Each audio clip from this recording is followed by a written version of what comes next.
Now, the other part of what I learned, and it just struck me as obvious but not something we think about all the time, is the fact that in doing this, Marshall traveled all over the country. And he didn't travel in a big limousine or in a jet or private jet plane. They didn't exist then. But instead, he would travel by himself, by train to different places, then by private car to small towns in the backwoods. And he did this at great jeopardy of his own life. He often would talk about going to a small town, staying in the home of an individual in a room that's set aside for him, and sort of laying half awake most of the night, fearful that the Klan or someone else might show up and decide to lynch him. And in fact, in many of the places where he would go, they would have local residents sit as armed guards outside the house for, during the time that he's there. Or they'd move him from house to house to make sure that people didn't know exactly where he was from day to day to day. Keep in mind, the reason for this is that local officials weren't too happy to have this outsider, an African American, come in and act like a real lawyer, to question them, to argue against what they're saying, to say they were wrong, to say they were doing things improperly, which went against local standards, local ways of doing things. And so there was a desire to sort of teach this person a lesson. And this fear that he had was real. In fact, he tells a story once of just having having won a case in Tennessee.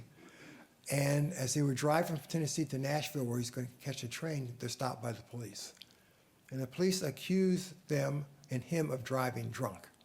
Now, he's not driving the car, but they try to accuse him of driving drunk. They stop him once, can't find anything, let him go, stop him a second time, tell Thurgood Marshall to get in the car with them and tell his friends to drive off.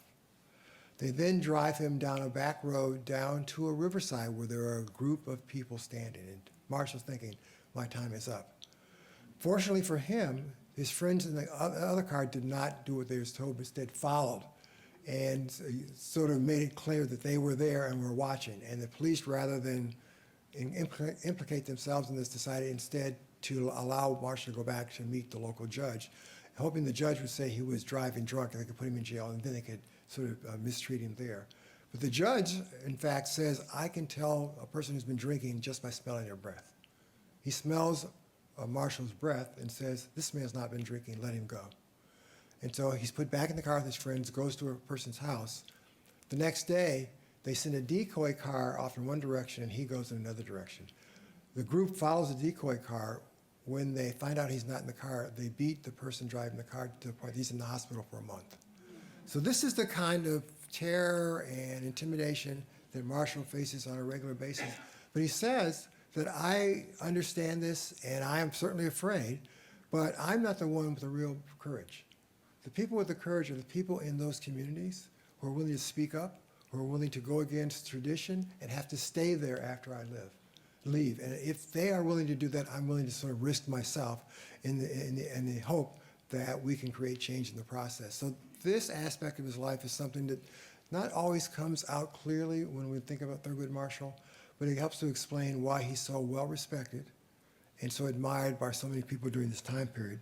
And also why he's often referred to as Mr. Civil Rights, because of what he's willing to do. In fact, people would say that, that if they needed something changed, if they expected change to happen, that if they could say Thurgood's coming, that in fact things were going to change and get better. And I love this picture because it feels like here comes Thurgood to the rescue. That's right.